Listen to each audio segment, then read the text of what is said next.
వచ్చిన మిత్రులందరికీ ధన్యవాదాలు.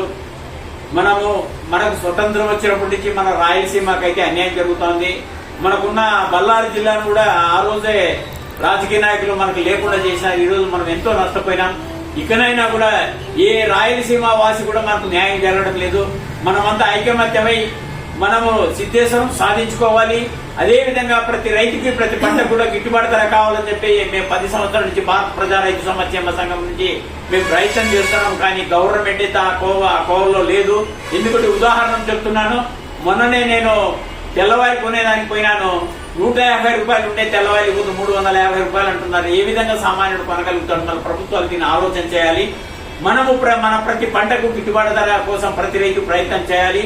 ఆ రైతుల్లో కూడా ఐకమత్యం ఉండాలి. మనం 65% రైతాంగం ఉండేది.